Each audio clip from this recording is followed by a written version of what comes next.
What is good, everybody? Welcome back to another episode brought to you by the League FFB. If this is your first time on the channel, welcome. We're glad to have you. Today, we're going to be doing a draft on Underdog Fantasy. We are going to be doing the weekly winners tournament on Underdog Fantasy. So thank you for joining us. I don't want to waste any time, man. I mean, we're gonna be live all week. We're starting mock draft Mondays this week. It's going to be 6 straight weeks of mock drafts before week 1 of your NFL seasons. But let's pull this tournament up and let's start going. And we're going to kind of be a little bit more relaxed tonight. What I want to do is I want to make sure that all of us are taking some time to answer some questions. We're talking fantasy football. We're talking NFL. So if you have anything you want to talk about, go ahead and throw it in the chat. But you see right here, man, we are going to be throwing in on this weekly winners. And now we just wait to see where our pick is at. So if you guys are tapped in, say what's up in the chat. Want to shout out everybody who's here at the start of the show. Thank you guys for joining. And as you see, ask me anything you want, man. We're here to just talk fantasy football, draft some fantasy football teams. And just to give you guys a little insight for what these weekly winners are, this is a tournament by Underdog Fantasy. They do plenty of season-long fantasy football tournaments. And if anybody over at Underdog wants to throw a little promo code our way, go ahead and give us a promo code here at the League FFB. But the weekly winners is one of the coolest tournaments I think that they have this year. It is treated like a single season tournament, your typical redraft leagues. The only thing is it's best ball, so it does set your lineups for you. You don't make lineup decisions, but other than that, it is all the same. So we are going to be looking at this from a single season mindset today. And yeah, we're going to be making decisions that way. Now, with the weekly winners, they do pay out every single week.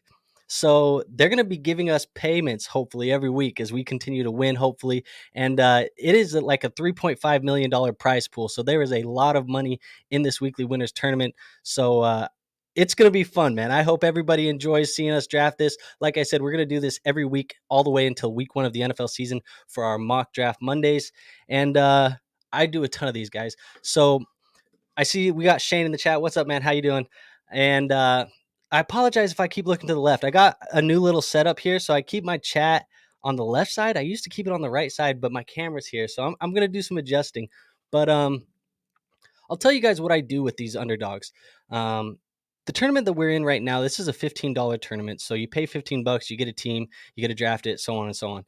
But Underdog does drafts anywhere from $3 all the way to like $1,000. So like if you're in their Mastiff tournament, you're paying $1,000 for a team, and you're going into a league where you're competing for a huge prize pot. But I like to use all of these Underdog drafts as kind of mock drafts for my redraft leagues.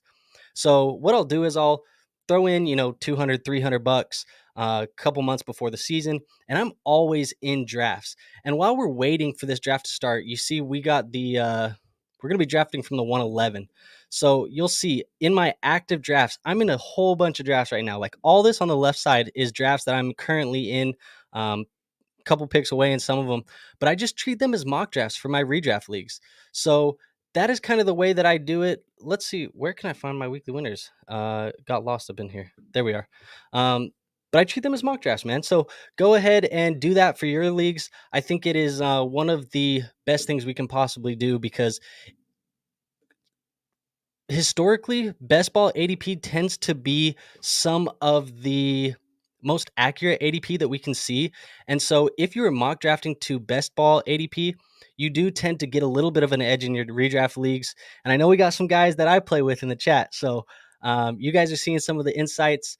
But at the end of the day, go ahead and join some of these leagues, man. It's really just, it's fun. And so first and foremost, you see Brett in here. He's saying join $1,000 league for a live stream just for fun.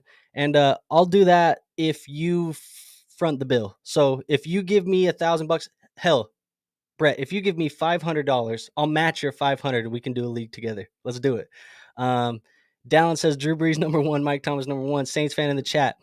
But you see the first guy that's on the clock, it looks like he's going to get auto picked, and it's going to be Justin Jefferson, which he is tending to be the #1 pick in these drafts in best ball.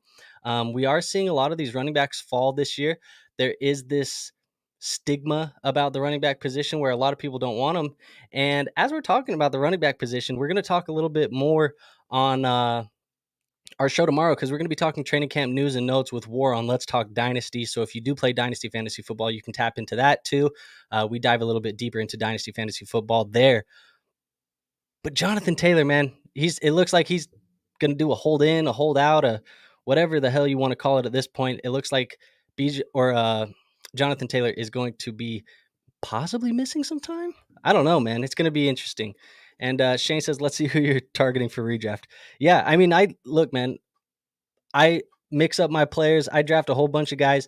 The thing about some of these tournaments is I like to diversify my portfolio a little bit. So I don't always draft the same guys. I want to have a little bit of variance in my teams, because I have so many of these teams that I don't want to have like Christian McCaffrey on every team, for example.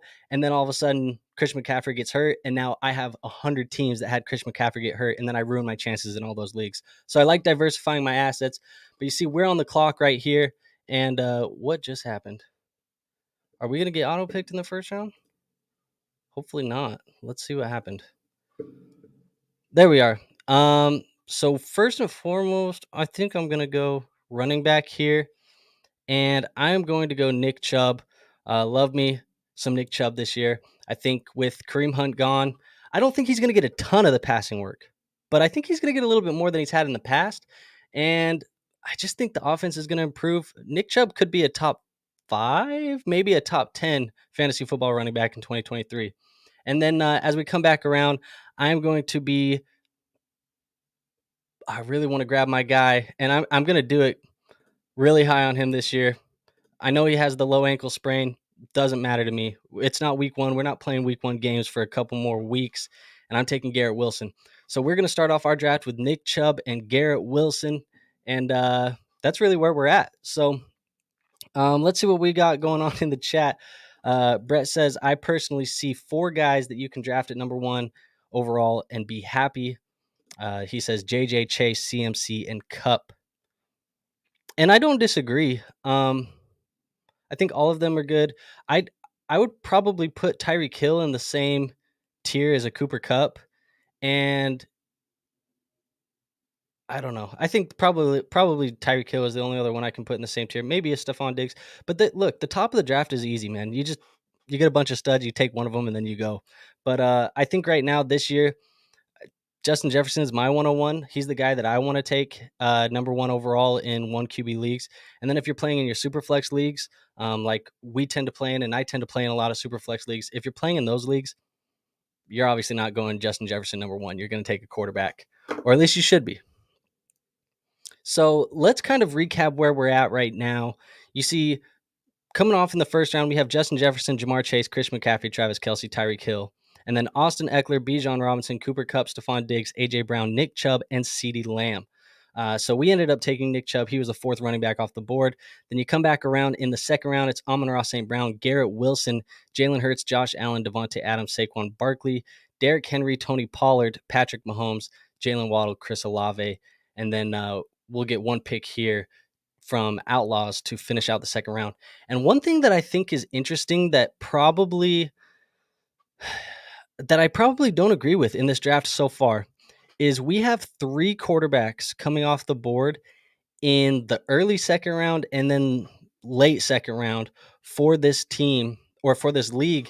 And this is a 1 QB league. So, and it's best ball. So in a best ball league, you're going to get the best scoring player plugged in. So you could take 2 or 3 QBs later, get the best one plugged into your lineup.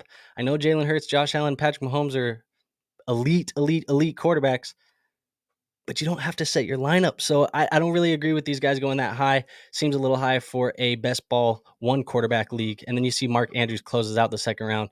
And it looks like this guy is just going to continue to get auto picked. He's letting the clock drain every time. And then he takes Lamar Jackson. So he gets the stack with Mark Andrews and Lamar Jackson. Shane says, is the draft capital for Bijan too high? Reminds me of when CEH was unquestioned a first round pick before ever taking a snap. No, not at all. And not in my opinion, because Bijan Robinson and CEH are totally different prospects. And the reason why I say that is if you want to compare to Bijan to a prospect in that year's draft, he's closer to Jonathan Taylor actually than he is CEH. He's a guy that we knew was elite before the NFL draft. CEH, we all kind of got on CH after the landing spot, and that's where we all messed up in the fantasy football community. But Bijan, we knew where he was going, and then he went to a landing spot where they're going to run the hell out of the football. You see the stuff in training camp. He's making he's triple moves against linebacker. Dude, it's nasty. Bijan Robinson's going to be a stud this year. Now, do I think he's going to finish as like a top 5 running back in 2023? I wouldn't bet against it, but I would say likely not. But it's in the range of outcomes. It really is in the range of outcomes for me. So I do think, like Brett says, Bijan is a generational prospect. I think you could see, kind of rookie Saquon Barkley could be very similar to what Bijan Robinson does this year. So that is something that I'm paying attention to. But Bijan Robinson, man, he's a freaking stud. I don't know if there is anything too high. I would not. I might get slandered for this. I wouldn't hate if somebody decided that Bijan was their running back 1. Like, I know that's very high expectations, but I really wouldn't hate it. If that's your guy, that's your guy. But we're on the clock again, and we have Nick Chubb and Garrett Wilson, and there's one guy that I've been drafting all over the place this year, and I'm going to go with, actually, you know what? We're going to go Jahmyr Gibbs. Speaking of another rookie running back, he is going to be utilized in the passing game, and hopefully he's a guy for our team. Like we said in best ball, hopefully as the year picks up, he's going to get more and more usage, and then we're going to be able to get him. And the reason why I decided to go Gibbs over the guy that I was thinking of, who is ended up going to be Amari Cooper, was I thought Amari Cooper would fall more likely than Jahmyr Gibbs. And so I'm going to go Amari Cooper. Now we have 2 Cleveland Browns. So in a way, I kind of want to target Deshaun Watson later in this draft. Let's see where he goes. He's usually going right here, ADP of 80.8. So I kind of want to target a Deshaun Watson and kind of get this trip or double stack down here. But that's something we could be looking at. Brett says 201 slipped with not picking Garrett. Yeah, definitely. Let's go back to that draft board. But they ended up taking Amon-Ra. I don't hate it, but if Garrett's your guy, Garrett's your guy. And then he says Gibbs set himself in camp that he's in every first team snap and lining up all over the field. Yeah, they did say that. And they mentioned that when David Montgomery is being pulled onto the field, they're actually lining Jahmyr Gibbs up at a wide receiver position. So he's playing more wide receiver in the NFL than he had played even at Alabama. And if he's being utilized as a wide receiver and a running back, dude, we know, especially in your PPR leagues. Now, keep in mind that this is not a PPR. This is a half PPR. So I guess it's PPR, but not full point. And in your full point PPR leagues where you have Jahmyr Gibbs, dude, it could be a lot of fantasy points this year for Jahmyr Gibbs. If he's getting 70 receptions, I mean, that could be crazy for Jahmyr Gibbs. But again, these are rookie running backs, so we do tamper the expectations a little bit. Typically, we see these rookie running backs, they actually have their best season historically, probability wise, year 2, not year 1. Usually that's when they really break out, is that year 2 in their career for rookie running backs. And let's just keep summarizing this up, because we did have Jonathan Taylor come off the board at 26, which we did talk about that a little bit. There is some risk with Jonathan Taylor, but then Devontae Smith, Calvin Ridley, T. Higgins, DK Metcalf, Deebo Samuel off the board. Josh Jacobs comes off the board, and there's some risk there too. He isn't reporting to training camp yet. Ramondre Stevenson off the board, Jerry Jeudy. Then we took Gibbs, Justin Fields, Keenan Allen, Amari Cooper, and then TJ Hawkinson, Joe Mixon, DeAndre Hopkins, Justin Herbert, Christian Watson, Joe Burrow, Travis Etienne, Breece Hall, Mike Williams. And so it looks like Shane says Hopkins climbed up so high in draft capital since signing. Yeah, and you know what? I think that what's interesting is I don't really know why. I mean, I know that his value was down because we didn't know what was going to happen with him. But I wouldn't assume that Tennessee was anybody's like prime landing spot for DeAndre Hopkins. So the fact that he goes to Tennessee, it just means that he was being undervalued in the first place. I think he was being undervalued in the first place, but I don't think that the landing spot in Tennessee is elite. It's not an elite landing spot for me, so I don't know if I'm really valuing Hopkins that much higher. It's an interesting situation. I know a lot of people love DeAndre Hopkins. Father Time's undefeated, and I don't know if he's washed. I don't think he is, but at the end of the day, we'll see. And he said he won't play if he's not 1,000-yard receiver anymore. So who knows what happens with DeAndre Hopkins? But I don't love the landing spot in Tennessee. But I guess there could have been worse, maybe. And so Brett says Hopkins climbing is so dumb to me. Yeah, I don't know, man. Shane says Breece fell far. And yeah, that's a lot of the injury stuff, man. Because if you've been tapped into the channel, we've actually been kind of talking about the Breece Hall ACL and how we didn't really expect him to be ready for week 1. At least we've been talking about that on Let's Talk Dynasty.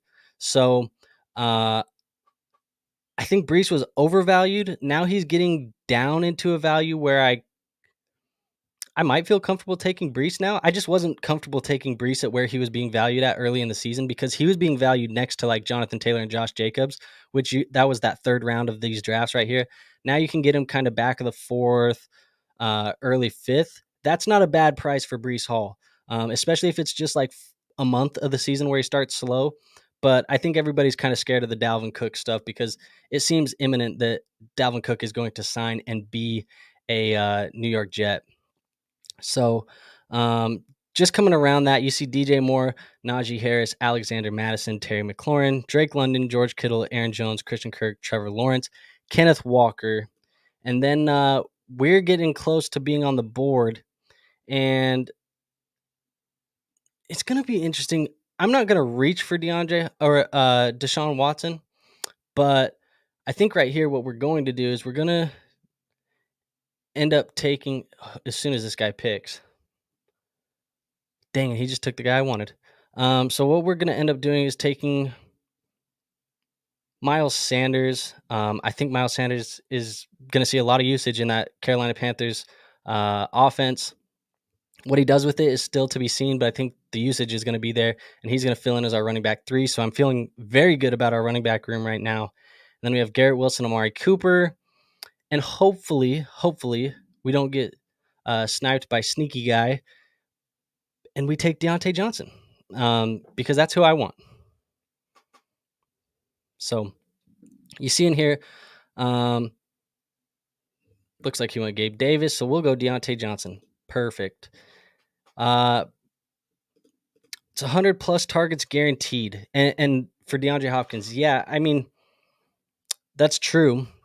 It's just how valuable are the targets, you know? I mean, I think Tannehill is overhated. I think he's overhated in the NFL circle right now, and especially in the fantasy circle. But I still don't love the I don't love.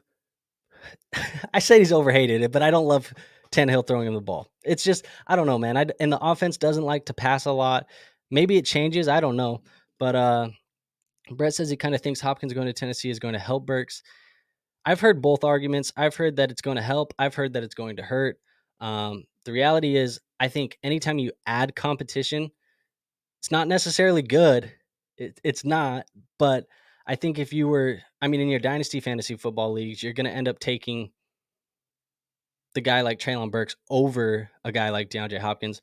But I think in redraft, I think the ADP is pretty correct. I think in redraft, DeAndre Hopkins is probably the guy you want more. He's probably going to be the number 1 this year. Is there a chance Burks can be the number 1? Sure, but I just don't think I really don't think he will be. I think Hopkins will be the number 1 this year. At least they paid him to be. And then Brett says, even though the value of Brees is better, are you completely off of him because of Dalvin? Completely off of him? No, I'm not really completely off of any guy for the most part. I mean, at any point, there's going to be a value that you feel comfortable taking somebody, but the Jets should be a good team. They should be.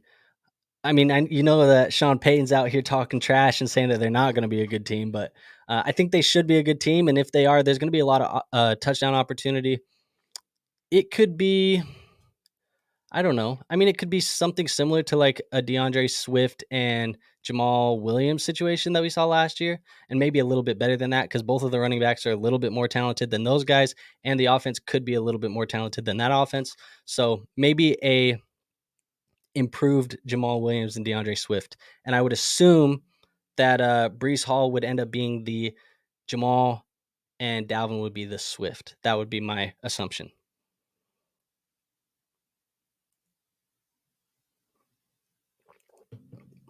Alrighty. So let's go back to the draft board. Let's recap where we're at now. Right after we took Miles Sanders, which I wanted Brandon Ayuk, but we ended up getting Miles Sanders. Then we settled for Deontay Johnson coming around the turn. But Jackson Smith and Jigba went off the board. He's been lighting it up at Seahawks training camp. Definitely think that he's going to overtake Tyler Lockett this year. I think he could push DK Metcalf for targets. I really do think he can. And then Cam Akers off the board, Darren Waller, Dallas Goedert, DeAndre Swift, Mike Evans, Tua Tagovailoa, Hollywood Brown, Jordan Addison, George Pickens. So if at pick 83, Deshaun Watson is there, I don't mind taking him to get our double stack. But like I said, we're not going to break the bank to get Deshaun Watson. So Brett says, as a Jets fan, I'm probably biased, but I think we will be good. But our schedule is top 5 toughest, so I'm a little nervous for the upcoming season. Yeah, but your guys' defense is going to should be a top 10 defense guaranteed. I shouldn't say guaranteed. It looks very, very likely that you're going to be a top 10 defense, and you could even be a top 5 defense. So even though you have a tough schedule, you have an elite defense, and getting Aaron Rodgers and adding, some of the weapons that you're planning on adding where you get year 2 Garrett Wilson. They add Alan Lazard, some other guys like that, right? That they're not superstars, but they're gonna matter when it comes down to it. And then you get a guy like Dalvin Cook too. I mean, it's gonna be kind of, you guys are gonna be good. I think you should be good. And I think you guys probably will have top 7 odds on like sports books to win the AFC when it comes down to week 1. I think you guys will be top 7 in sports books. So it'll be interesting to see. After George Pickens comes off the board, we had Damian Pierce, J.K. Dobbins, David Montgomery, Quentin Johnston, Michael Pittman, James Conner, Chris Godwin, Jahan Dotson. Excuse me.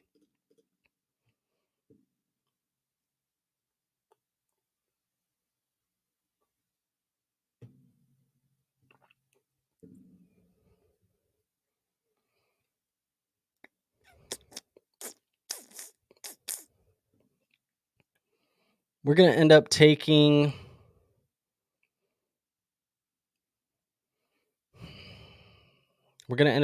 Zay Flowers here, guys. I like him. I think he's going to be the wide receiver 1 for the Ravens this year. And we ended up passing because Brett pointed it out. Said take Watson at 10-2 because Gut in 12 spot has QB. I think he meant Guy. But yeah, I noticed that too. So we are going to gamble. It's not going to be 10-02. We're going to end up taking him here because I am pretty sure. Let's see. Devo needs QB. We need QB here. We can't go that whole long turnaround without getting our QB again. So we'll take Watson. We'll get our double stack with Chubb and Cooper, and we'll feel really good about this. Right now, let's just kind of recap where the team is at.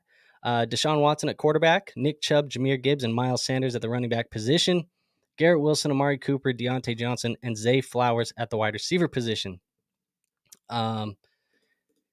Said I meant 902. Yeah, definitely. We weren't going to make it all the way around that again. And it's 802, not 902. But you said you're blind. I'm going to give you the pass. You said you're blind. So it is what it is. We likely need to avoid week 5 bye weeks now moving forward outside of any position that isn't the tight end, because we have Deshaun Watson, Nick Chubb, and Amari Cooper all with week 5 buys. And like I said, this is a weekly winners tournament on Underdog, so they pay out every week. So if we want a chance at getting paid in week 5, we don't need our whole team on bye. If our team's on bye, we're not getting paid that week. We want to get paid, or at least have the chance to get paid every single week. So we need to watch those bye weeks a little bit more as we come down the road here. So let's pull this draft board right back up. And you see Isaiah Pacheco, Javonte Williams, we go Watson, James Cook, Elijah Moore, Evan Engram, Kadarius Toney, Tyler Boyd, and Alvin Kamara off the board. And Shane, blind, that's tough. At least you aren't a Jets fan. Well, what if I told you he was both? It might be the worst of both worlds. Says, oh, wait. Oh, yeah.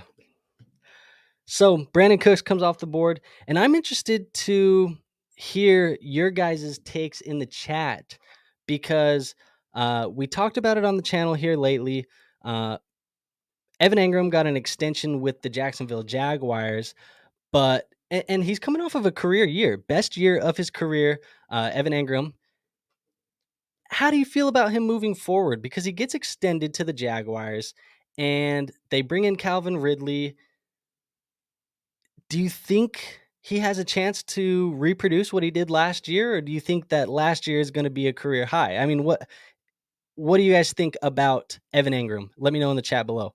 Your QB was an ex-Jet, so there you go. At least he won on my team. There you go. And then Randy, I see you in the chat. He says, do you think Amon-Ra at the 108 in 12-man PPR redraft is too high? Assuming it's a full PPR at the 108, I'll tell you this. I wouldn't be taking Amon-Ra over Jefferson, Chase, Hill, Cup, Diggs. I wouldn't take him over those guys. I probably wouldn't take Amon-Ra over AJ, but I'd be okay with it. But definitely those 5. So I think the highest I could draft Amon-Ra St. Brown would be wide receiver 6. That would be the highest that I could get him. So is 108 too high? I mean, if you had those 5 guys come off the board and you wanted wide receiver in the first round, I guess no. But I would definitely take Justin Jefferson, Jamar Chase, Tyreek Hill, Cooper Kupp, and Stephon Diggs all over Amon-Ra St. Brown. Guaranteed. So as we come back around the board, you see after Brandon Cooks, we had Treylon. So we just talked Treylon. He's going, how many rounds is that later? 4th round to 8th round. He's 4 rounds later to get Treylon Burks, then Kirk Cousins off the board, Odell Beckham, Michael Thomas, Dak Prescott, Sky Moore, Jameson Williams, and then Aaron Rodgers. Brett says, I think Amon-Ra St. Brown is a little too rich. Tiny bit. Randy says, just far too many weapons on that Jaguars team with Ridley back, I feel like. Yeah, and Ridley's been killing it at camp. I mean, everything that they're saying is how good he is. And I know they're supposed to say how good he is, especially after you trade for him. But I think I don't think Ingram can replicate what he did last year. And Brett says Ingram, I think, could be a top 5, but too many weapons now with Ridley. And I think that's the reality, right? Like, if Ingram is going to be top 5 and Ridley's going to be good, Trevor Lawrence has to take that next step. And Trevor would probably have to step into that like Justin Herbert, Joe Burrow tier of quarterback. If he gets into that level, then yes, sure, Evan Ingram could be a top 5 guy and Calvin Ridley could be an elite asset. But Trevor Lawrence is going to have to take that next step forward again for them both to do that. So as we come to our pick, I still don't want to go tight ends. I'm kind of fine punting the tight end position as we get down. There's some decent value at the running back position. This is my least favorite tier, though, of all of these teams. So I think what I'm going to end up doing is I'm going to probably end up taking Cortland Sutton. It's not great, but Tim Patrick just tore an Achilles, or that's the rumor around town, is that he tore the Achilles today. This is best ball. So Cortland Sutton, if the Denver Broncos take a step forward this year with Sean Payton calling plays, if they do it, Cortland Sutton could be valuable some weeks. He could find his way in our lineup, especially in that flex position if he scores a touchdown or so. So we'll take Cortland Sutton there. And then as it comes back around, we're probably going to end up taking – I'll probably end up taking like a Brian Robinson. Yeah, we're going to end up taking Brian Robinson here. Just add another running back to the system. And so Shane says, such good value at QB in these drafts. And yeah, man, I mean, when you play in these 1 QBs, you can just get the QB late, man. Go get a guy late. I mean, there's guys like Kirk Cousins, Aaron Rodgers. I mean, there's still guys on the board, Daniel Jones, Geno Smith, that you feel comfortable taking. And I'd feel comfortable playing them every week. Now, you could even get like a guy like Daniel Jones and a guy like Jared Goff and then just stream the matchups. Like I think the value down here at the quarterback position is so well. That's why I typically don't like to take those elite ones like I was talking about earlier in this draft. And Brett says, agreed, like Geno, ex-Jet, current Seahawk, power of friendship. I don't know what you're talking about, Brett. And then Shane says top 5 last year, just like Kirk. There you go. So as we come around, you see that we had Antonio Gibson, Pat Freiermuth, Brian Robinson for us, Nico Collins, Zach Charbonnet, Zay Jones, and Taysom Hill. Honestly, the Taysom Hill ADP is so confusing to me this year because Juwan Johnson looked good last year. And if I'm not mistaken, I can't remember off the top of my head. Didn't they add another tight end in that room this offseason? Oh, yeah. Foster Moreau was added as well. And Taysom Hill, I know he kind of gets utilized crazy at times, but with Derek Carr there, I don't assume Taysom Hill is going to be taking quarterback snaps. I don't know, man. It's going to be interesting. I just think the ADP of Taysom Hill is so confusing because he's being drafted as like, what is that? Like tight end 11, tight end 10. It's kind of crazy for Taysom Hill to be drafted there. And so Randy says, where did Herbert and T-Law go in the draft you're doing right now? Herbert went in the 4th round, T-Law in the 5th round. You said don't mind 6th round T-Law. Yeah, I don't mind it either. But honestly, Herbert is a sleeper for me this year. Not really a sleeper because he's a stud no matter what, but I just think that he takes a step forward with Kellen Moore at the quarterback or at the offensive coordinator position, and then they add Quentin Johnson. I think he's going to be, last year was a little bit of a down year. I think partially to injury, but I like Justin Herbert as a little bit of a sneaky pick this year. But both of those guys, 4th and 5th rounds. And then Brett says, where are you aiming to get tight end? My approach in this draft is going to be load up at the other positions. And then towards the end, probably as we get down, because there's 18 rounds, as we get to like 12, 15, 17, probably is where I'll kind of pick 2 or 3 of them. And then it'll just plug the best one in every week for me. So we're going to kind of just take a shotgun approach at the tight end position in this one. And hopefully that works out for us. And Shane says, I'll bet my mortgage Andrew drafting Kincaid. Well, he just went right now. And football, don't like him for redraft purposes. Really don't. But he could surprise. But we just know rookie tight ends, they just don't really do stuff. Betting a Herbert MVP this upcoming year on the books. Yeah, me too, bro. I'm not gonna lie. I didn't want to give you guys too much knowledge, but we're here to give you guys all the information, right? I didn't want to give you, Brett. I didn't want to give you, Shane, because I play against you guys. But the people deserve to know Justin Herbert's going to be a maniac this year. I think I would definitely be. I think he's a sleeper to win the MVP. I definitely agree with that take, Brett. So somebody I definitely want to get more shares of as I do more and more of these drafts. So Daniel Jones down here, sneaky pick, man. I love Daniel Jones down here because he's going to finish as a QB1. I just know he's going to be a top 12 quarterback in 2023. I know he will be. And you're getting him all the way down here. It's too good a value for Daniel Jones. Dalton Kincaid, then Samaje Perine, Alan Lazard, Anthony Richardson, Darnell Mooney. Kincaid is going to go berserk. I hope so, man. I hope so because he looks good.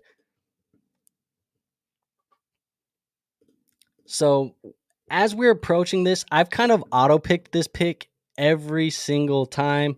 And we've lined it up also to where we don't have to worry about bye weeks. So if he falls, I'll tell you guys right now, I don't like telling people, and never mind, Juju Smith-Schuster, he just went off the board. That's who we were going to pick. We were going to go Juju. And it was really just because he's the wide receiver 1 and he should see a lot of opportunity this year. So we were going to do that. Shane says grab Geno if he's there. He has some of the best weapons in the league. And yeah, I totally agree, but he just comes off the board as well. And so what we're looking at right now is I probably only need 2 more running backs on this whole roster. What I don't mind doing here is I'm probably going to end up taking a Greg Dulcich. And we'll take Greg Dulcich at tight end. And then if we come around, I was hoping to stack him with Russ. Just like you said, Shane, I was hoping to stack him with Russ, but he ended up going. And so what we're going to end up doing is we're probably going to just take another guy that I like, and it's going to be Dalton Schultz. We'll take Dalton Schultz. And so that's kind of how we're going to do our tight end, Dulcich and Schultz. And then we'll take one more later, really late, probably like the last pick or the second to last pick in this draft, just to shore up that position because it's so finicky every week. But we're pretty much just looking at a backup quarterback and then 2 more running backs and then just filling the rest out with wide receivers. So let's see. Am I tripping to think that Merritt could be better this year than Kincaid? No. I'm going to be honest with you, Brett. I think Merritt's better, period, than Dalton Kincaid. Better production profile. I think he landed in a better landing spot as far as opportunity is going to go. I love Michael Mayer. I think his talent is elite. He's been elite for a long time. I like Michael Mayer, man. I think he's going to be the better dynasty asset. At the beginning of this year, he was my tight end 1 in dynasty fantasy football, and so that hasn't changed. What is your outlook on Ridley this year for redraft? He's tough to gauge, but I think the ceiling is. I really do think the ceiling is he can finish top 12. He could be a wide receiver 1 for your fantasy football teams. but I feel comfortable with him as a top 24 asset, guaranteed. Like, he's at worst, I think he's a wide receiver 2 for your fantasy football teams. So if you can get him anywhere between like wide receiver 12 and wide receiver 24, I'm all in on Calvin Ridley. And let's see where he went in this draft, because I can't remember off the top of my head. But we had 1, 2, 3, 4, 5, 6, 7, 8, 9, 10, 11, 12, 13, 14 guys. Calvin Ridley was the 14th wide receiver off the board. I'm fine with that price. I think it's a comfortable price for Calvin Ridley. Top 12 is in the range of outcomes for sure. And Bob says, I'm in a 10-man league, and should I trade my 8th pick for the first pick? I want to answer this for you, Bob, but I need a little bit more context. Is it a redraft league? Is it a dynasty league? And then what are kind of the scoring settings in there? Is it full PPR, super flex? What's going on? Because I want to answer this question for you, but I need some more context. Shane says, when is Watson's bye? Would you consider Kyler? Yeah, I would consider Kyler. I mean, he just came off the board, but I would consider him. It's just tough to know, because if I'm drafting Kyler Murray, which I have been drafting a lot of Kyler Murray late in these drafts, I do tend to want a third QB because we don't know how long Kyler's going to be out. So I tend to like take a Sam Howell later down the road, just because we don't know with Kyler Murray. So I think the upside there is crazy. The crazy upside for him this late in drafts is nuts. But I kind of hedge my bet with that. And Bob says redraft full PPR. So would you trade the 8th pick for the first pick? Yeah. I mean, if you can go get the first pick, I think a Justin Jefferson is going to be better for you than let's see, it's going to be like let's just look at it. A Cup, Diggs, Brown. I mean, sure. I don't think these guys are bad picks at all. But if you can go get like a Justin Jefferson, Jamar Chase, Christian McCaffrey, why not? One flex. Yeah. I think you need to get studs when you have 10 team, one flex, because your starting lineup just needs to have more studs in it. And so I don't mind going to get the 101. Just hopefully you don't have to give up too much to get up there, because I don't want to lose potentially 2 studs to go get 1. So as we are approaching our next pick, you see we're kind of at the end here. We're flipping back around. We do kind of need to get our second quarterback. We kind of need to get a second quarterback, but we also need to keep attacking this wide receiver position. So if we come back around, I don't mind getting a Derek Carr. I don't mind getting a Matthew Stafford. I would try and want to stack somebody down here. So maybe what we end up doing is we end up maybe just waiting, trying to get like a Kenny Pickett and stack him with Deontay or something like that. That might be what we end up doing, because I want to stack that. I want a potential stack here in these best balls. But I think we should be good enough with Deshaun Watson that he should be plugged in as the starter most weeks there. So we should be comfortable there. And I want to thank all of you guys in here for hopping in, watching, being in the chat. And if you guys like content like this, we do it every day. So make sure you hit that subscribe button and make sure you hit the like button down below. It helps us out, show support. It's the best free way to show support on the channel. And I appreciate you guys all for being here. So Crimson Mask says no. I'm not sure what the no was. Maybe that was a Deshaun Watson no, but we'll see what that is. So Van Jefferson off the board. We're going to probably end up going...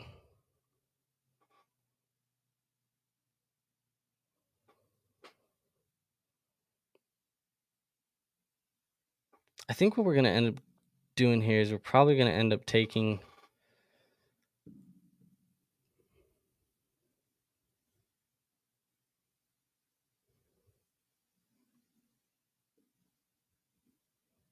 We're going to take Derek Carr. I just think his ceiling is the highest of all those guys left. So we'll take Derek Carr. He's good as our backup quarterback. We don't need to look at any QBs again.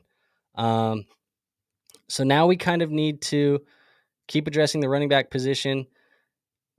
We're getting to some guys that I just don't love. Maybe what we'll do is maybe we'll try and target Rashid Shaheed and just get that stack there in NOLA. Maybe that's what we end up doing. No.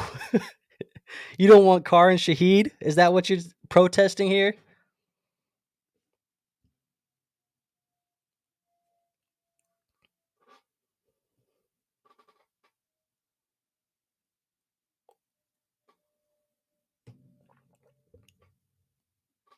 Man, these picks kind of slow down as you get to the back of this draft, don't they? Tim Patrick's still here. Marvin Mims down here. He's kind of sneaky with Patrick out. You're protesting Shaheed.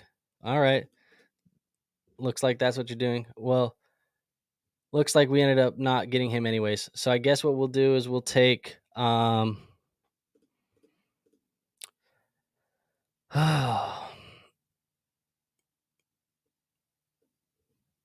don't love a lot of these picks, man. Is there a good tight end on the board maybe? Maybe this is just where we take our other tight end. Maybe we go Dawson Knox. Finish that out. Randy says, I think I'm going to go Diggs at the 108. Yeah, I think Diggs at 108 is a pretty good pick. So we're good at our tight end position now. Now we're just going running back and wide receiver, guys. Like, that's really all we're looking at the rest of the way. Do you think JT will play a snap this season? Definitely think he'll play a snap this season. I don't think he sits out the whole year. And honestly, I think if we were really looking at it, I don't think JT misses more than a couple games, if that. I just don't think that this really goes into week 1. I don't see him sitting out. I just don't see him sitting out. I feel, I know a lot of people are scared about JT. I'm not that scared about him right now. Brett says Kendra sneaky. Yeah, man. I thought about Kendra too, because I knew he could kind of go with the Derek Carr Nola stack as well. But when it came down to it, it's just a very messy backfield with Alvin Kamara likely not getting a suspension now that they've settled, and Jamal Williams there, and Kendra still coming off the knee injury. For redraft purposes, it's just a little messy this season. But dynasty purposes, Kendra Miller is very sneaky right now. These are the championship rounds. Yeah, they are, man. This is where you really got to make your money, especially in these best ball leagues. You need to shoot upside down here. And so what we're going to end up doing, let's just go back to this draft board because we want to see it play out. Like I said, we're done with our tight ends. We're done with our quarterbacks. Now we're just adding running backs and wide receivers with these last 4 picks. And so I think what we'll end up doing is we'll probably go 2 and 2 or 1 and 3. And the 3 being the wide receiver position. So we'll probably go 2 and 2 or 1 and 3. And one guy that I'm likely targeting, and it's not very sexy. A lot of people are sick and tired of this guy, but I think he's so undervalued in these best ball leagues, is Ezekiel Elliott. Because the reality is, come week 1, Ezekiel Elliott is going to be playing football somewhere. And maybe even if it's not week 1, maybe it's week 3 or week 4 when somebody gets injured or somebody's holding out or maybe whatever. We know how the running back position is. Ezekiel Elliott's going to get signed. He's going to play football. And he's already visiting with the New England Patriots. And if he gets there, man, in best ball, all you need is your running back to get in the end zone. Because if he scores a touchdown, Zeke gets in the end zone, he could find his way in your lineup every week. So Ezekiel Elliott has been somebody I've targeted in these championship rounds, like you said, and it's just been something that I've been doing every single draft. And the value is like way down here. So we'll see if we end up getting him here. Like I said, look, 178 is the ADP. He's just way undervalued. I mean, like, look, man, you're telling me Tyquan Thornton's going to outscore Zeke? I just don't think it's going to happen. They're being valued the exact same. I just don't think I'm taking my hedged bet with Ezekiel Elliott every time. And so we'll hope Zeke gets down here. If Kendra gets down here, I mean, sure, why not? Because he's fallen a little bit more. And I might even shoot. I know we said we kind of got to watch our bye weeks, and we have Cortland Sutton, but Marvin Mims is kind of a sneaky pick down here too. I also like Jerome Ford, but we have Nick Chubb, so we don't really need him because I want to diversify. I don't want to handcuff, right? I want to diversify. And so that's the way we're going. And look, as we talk about all these guys, Ezekiel Elliott, Marvin Mims, and this is a little bit interesting. Justin Ross for the Kansas City Chiefs comes off the board right now. He's getting a lot of hype. He could be sneaky, man. That could be a championship round pick, but it also could just be lighting a pick on fire. But when you get down this low, you need to just shoot the upside, so I don't mind it at all. And it looks like we might end up getting your guy, Brett. We might end up getting Kendre Miller down here anyways. We just got to make it through 2 more picks, but both of these guys have 5 running backs. So let's see what happens. Curtis Samuel off the board. And then, where are we at? CJ Stroud. So we'll go Kendre Miller just for the upside. And like I said, we needed a couple more backs. So we'll get Kendre Miller. And then we will go probably take... I don't mind a Zamir White, just in case of a holdout with Josh Jacobs or an injury to Josh Jacobs. I don't mind Zamir White. But I also don't mind like a... Man, that guy took Tim Patrick. That's... Must not be paying attention to the news. Must not be paying attention to the news. Brett, you like Devontae Parker down here? Yeah, I don't mind him either. It's just tough because some of the guys that I like, we kind of already have bye weeks that are matching them. Like one guy that I like, Jaden Reed, we have the same Deontay Johnson. So we kind of just got to be aware of where we're picking down here. But I think if Brock Purdy comes off the board, I think we'll take Zamir. He's going to be the last bye week of week 13. We have 5, 7, 9, 11, and then it'll be 13, 14. And then we'll be done with running backs. So we'll kind of just be wide receivers the rest of the way here. We have 2 more picks, and I plan for them to be wide receiver. And that's kind of the way we're going to go there. Brett says old as dirt, but wide receiver 1 for a team. Wide receiver 2. Juju probably is the leading target getter for the Patriots, but I think Devontae will definitely play the X wide receiver position. So from that aspect, yeah, I definitely understand that. And he could get some touchdowns this year, so you feel fine plugging him in a flex or something.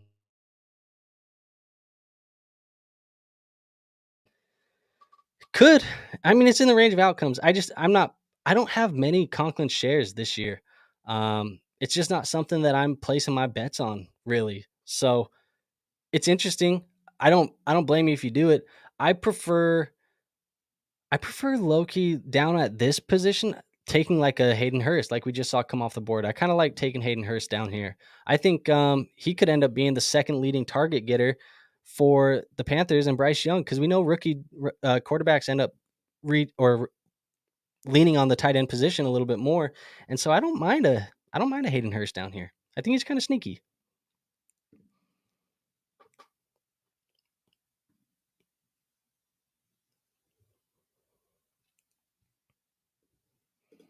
Conklin's been low-key pretty good these last 2 seasons. Yeah. Is he still on the board? Because if he's still on the board, we can look at his stats. Yeah, here he is. I mean, you just see the last couple years, 5 targets a game and 5 targets a game, both in 2022 and 2021. Averages about 6 fantasy points a game. This is the thing that the weekly average, the touchdowns are just, they're just not there. It's 1 out of every 5 games that he's scoring a touchdown. It's just tough, man. You want people to score touchdowns, especially at your tight end position, where I get it. It's just, I don't know, man.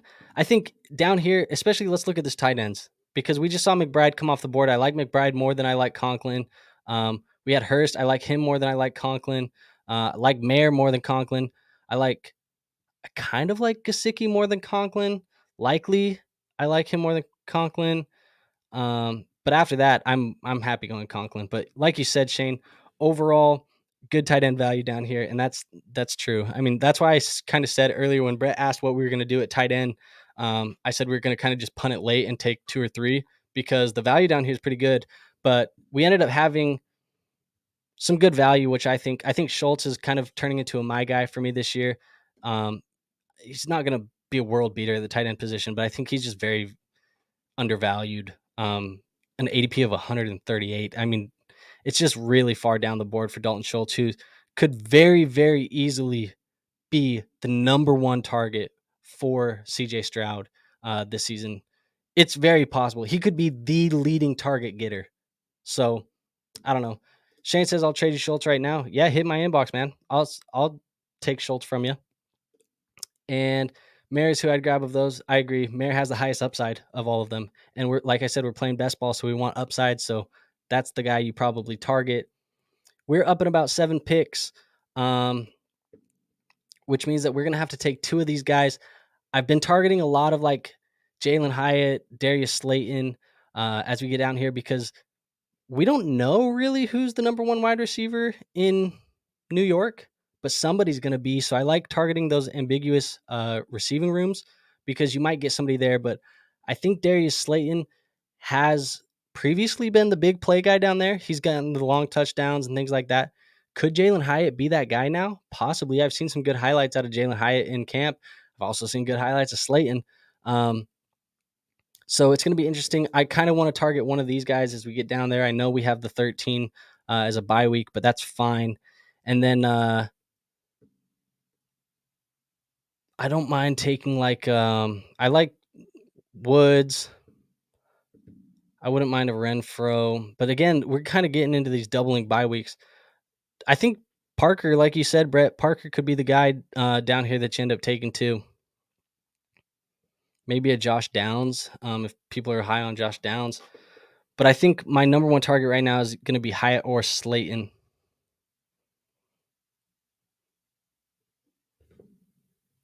And actually, I'm okay with both of them. So we'll take Parker now, and then we'll take one of these Giants receivers after.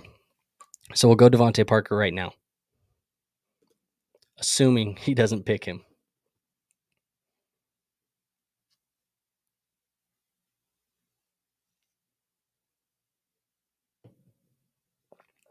It looks like he's going to get auto-picked, and if he does, it's probably going to be... Oh, he got Quez Watkins. That's interesting.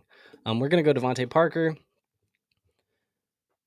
And, yeah, now we'll double up on that Week 13 bye, but we will take either Hyatt or Slayton. This dude's overheating in practice, whatever. And then Slayton. I think Slayton's going to be the starter, man. I really do think he's going to be the starter.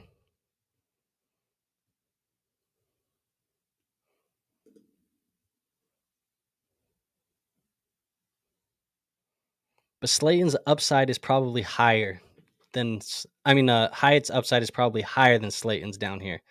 So we're gonna shoot for the moon. We'll take Hyatt.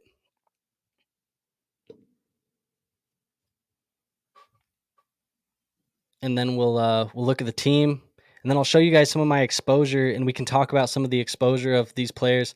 And you guys can ask me a couple questions there, and then we'll get out of here because we are slowly approaching this 1 hour mark of the live stream. And I thank you all again. I really do thank you guys for being here. Appreciate it very much.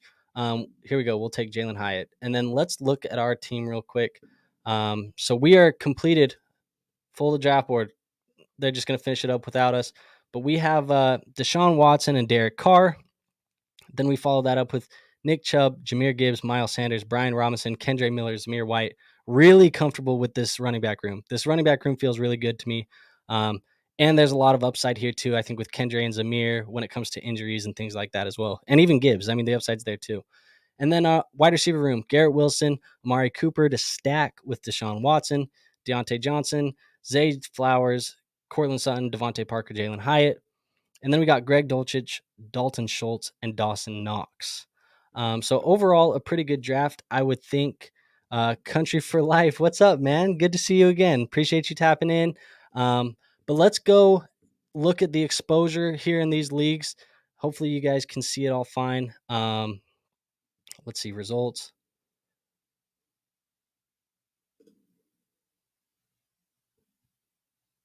Where are we at? 21 drafts. Oh, wait, this was last year. What the heck? Completed. Here we go. Exposure. And so this is kind of the exposure that we're at this year right now. So let's just look at some of these positions. Actually, let's just go. I hate that it does that. Quarterback position. So my highest drafted quarterback are Kirk Cousins, Derek Carr, Trevor Lawrence, Aaron Rodgers, Deshaun Watson. Those are my top 5. rounded it out with Daniel Jones and stuff. But like I said, lots of drafts still going on, so this changes all the time. But you kind of see who I like. Then let's look at the running back position. Tank Bigsby, James Conner, Ezekiel Elliott, Damian Harris, Gus Edwards. These are some of my highest drafted guys. And then Robert Woods, Jahan Dotson, Juju Smith-Schuster. I was talking about how I target him in those rounds all the time. KJ Osborne, Amari Cooper. Love some Amari Cooper this year. And then my tight end position is Higbee, Schultz, Kelsey, Kmet, and Mayer. That's kind of the guys that I've been targeting. So I appreciate you guys all stopping by, tapping into the stream. We are going to be doing mock drafts every single Monday until week 1 of the NFL season. So make sure you guys come in when we're doing them. Chat. I can answer any questions you guys have as that goes on. Hold on. Let me get you. There you go. I can answer whatever questions you guys got. I know we're all preparing for redraft leagues. Any single season format, we're preparing for that right now. So I'm here to help you guys along the way. I also have a Discord. It is free to join. It is linked in the description. So go ahead and join that Discord. We've done giveaways in there. We just gave away a free signed NFL jersey. We do that from time to time. I'm thinking up my next giveaway as we speak. And so that'll be announced here pretty soon. And it also gives you direct access to me. So as you guys are out here in the chats, asking me questions, should you make this trade? Should you draft this player? What should you do with this guy?